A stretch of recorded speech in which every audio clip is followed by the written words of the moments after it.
But let's just talk about Eli too. Eli kids were sleeping with the women of the church, eating raw meat, doing things that they supposed to do. And the people were mad then too. And God was mad. Now think about that. So you think, let's put two and two together. If he was upset with Eli's sons, he's also upset with Samuel's sons. But Samuel was different.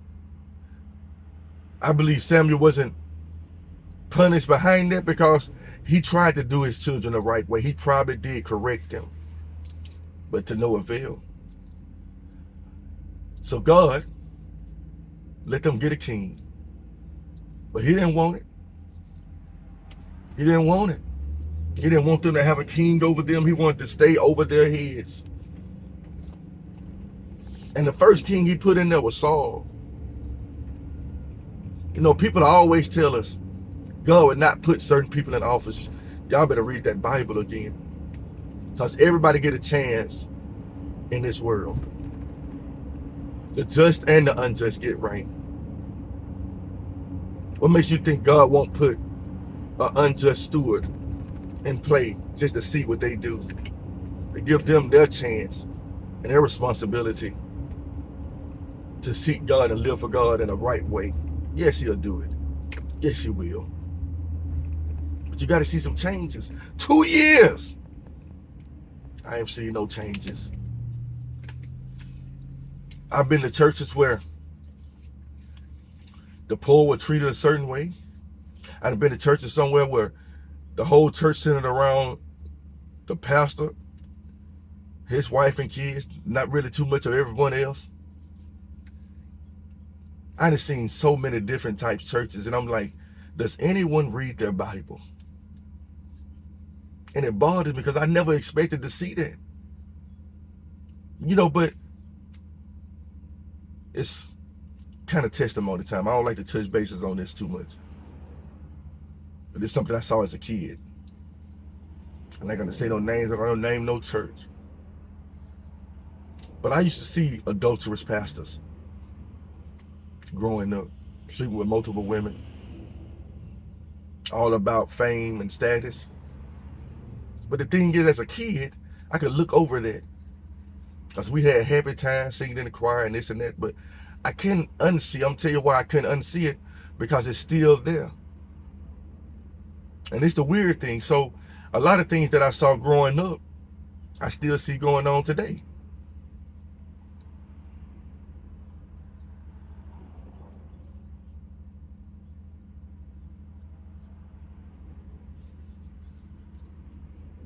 You see, Saul was a beautiful, handsome man, tall stature, looked like a king.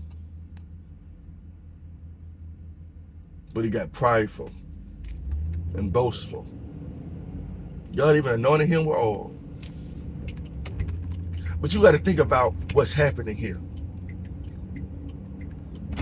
God always fix what we break. And he set up a true king. And his name was Jesus Christ. To rule over the people in their hearts and their minds. So they won't be misled by false teachers, false preachers. All the falsehoods out there. You know, I used to encourage people to go to church. Not so much anymore. And I'm like, Lord, am I wrong for this? But you know what I'm starting to see though? A revival in the hearts of man, in the hearts of woman. They're coming to the knowledge through the Spirit. Just like the Bible says, I will pour out my Spirit on the sons and daughters of man. And that's what I see he's doing.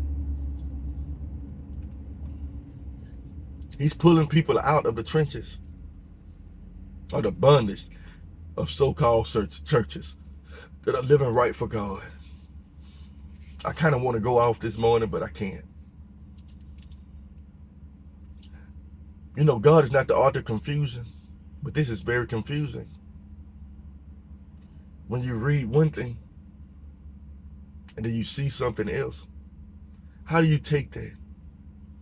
And you know the thing is, people who don't believe, they see it too. Somebody coming in there trying to be saved, they see it too.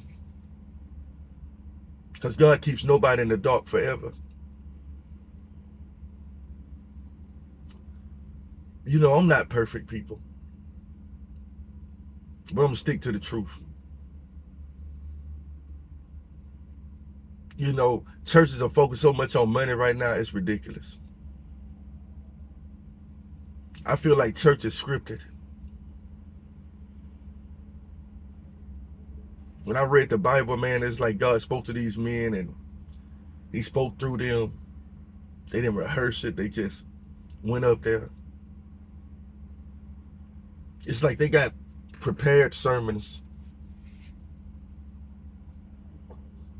No spirit led. Now I did work with one. I go to one church, the church I was in before this. Now that pastor would get up there. Like, I had a message prepared. And the Lord's like, throw it out the window. And he started preaching from the Spirit. And every time he did that, I felt something.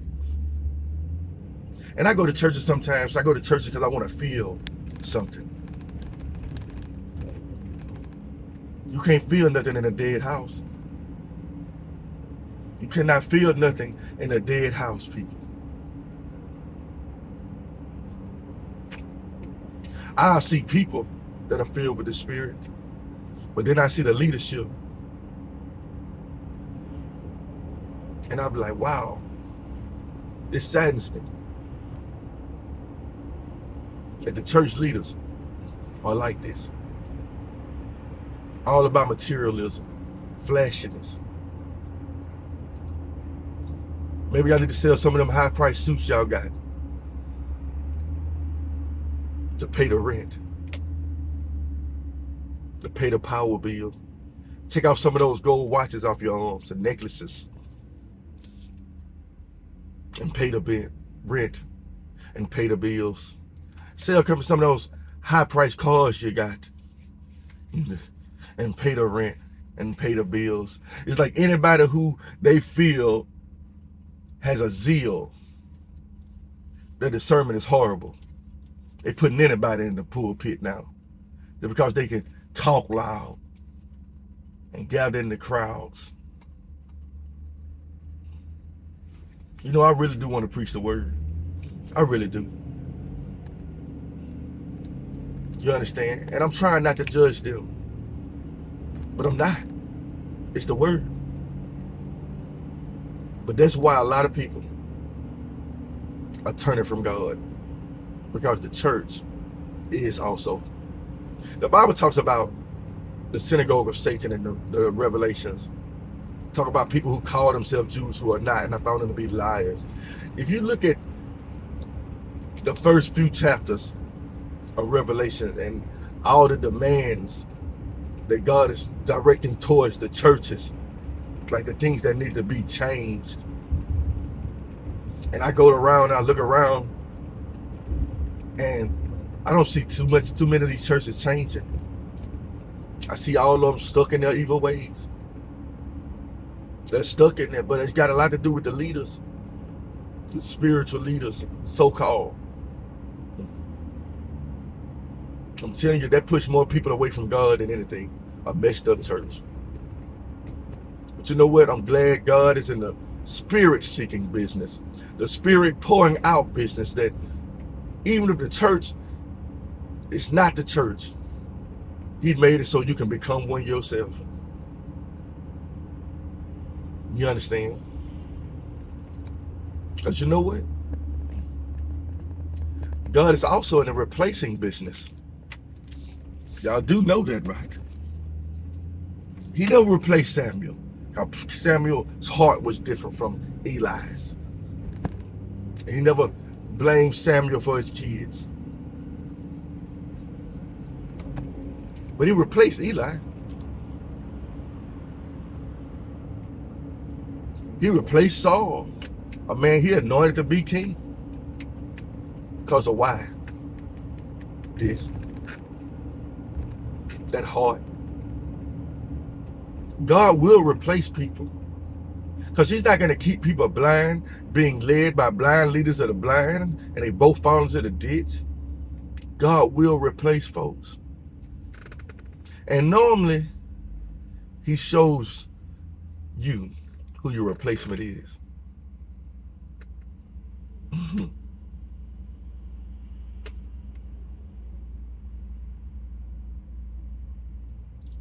Eli trained Samuel. Saul somewhat trained David, not knowing that they were looking at their replacement right in the eyes. A lot of these preachers, y'all are replacements for preachers, because you know why? A lot of y'all men better listen to me. Y'all are replacements. A lot of things that you're seeing, there's nothing wrong with you. It's what God is revealing to you. A lot of y'all are replacements. Y'all are finna replace some of these pastors. And y'all are gonna strengthen so many churches spiritually that it's gonna overflow out the window into the streets around it. I remember something he said. He said the church is supposed to be the best looking spot in the neighborhood. I don't agree with that. If the church look good, that house next door to it better look good too. I'm just being real. The power of God's supposed to overflow outside the church. So if it ain't overflowing into the community, there's something wrong. There's something wrong, people. I live in Pritchard, Alabama right now. And I talked to my mom about this. My church I grew up in was in Pritchard too. And it was always a horrible neighborhood. Even where my church was growing up, the neighborhood always was bad. And, it kind of bothered me, even growing up. Because I'm like, it's not how it's supposed to be, ain't it? When David was made king, he wanted his focus on himself. He'll come back from war and divide the spoils with people who didn't even go to war. He'll divide it among the whole nation. Make sure everybody ate. God's trying to put people in office who will make sure everybody eats. Not just the pastor. Not just the pastor wife. Not just the deacon.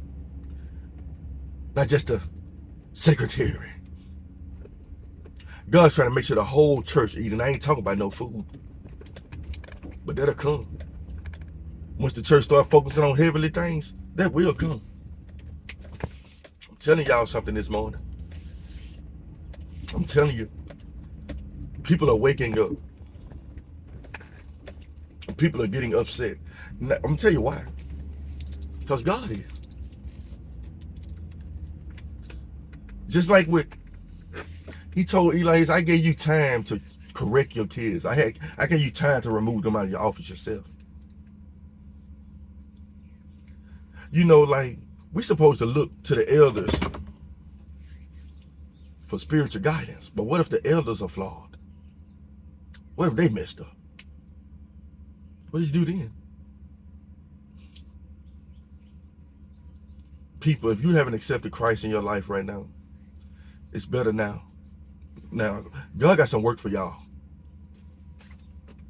God's friend, y'all are replacements. The replacements. You know why? Because God doesn't want people trying to turn to idols or kings and rulers. My boss man, he's not even a Christian. But he said back in the day, what people went for help before food stamps and all this stuff was in their play? They went to the church. Because the church was about keeping the storehouse full, not beggarly. And that stuck with me. I'm like, this non-Christian man saying how good the church used to be. So it just make me believe that maybe something happened in the church that pushed him away. And it's something that happened in a lot of churches that push people away, push people to the world, push people to this. He said, woe to those who teach. They will face the greater condemnation. My personal belief, people, there could be a lot of preachers and teachers in hell for misleading and misdirection his people. Accept God in your life today, people. I'm not finna beat y'all up. But maybe this even for me. Because I don't believe God reveals things to you for nothing. Sometimes you are Mr. and Mrs. Fix-It. Especially you husbands and wives out there. Some of y'all are going to be pastors and pastors' wives. Because it's time for a revival to happen in the world. In these churches. Watch, you're going to start seeing a bunch of them drop like flies. You can quote me on this one. You're going to start seeing a lot of them dropping like flies. And you're going to start seeing some of these synagogues of Satan set up right before your eyes. Because you read and you study and you see it. Accept Christ today. Let him make you a replacement.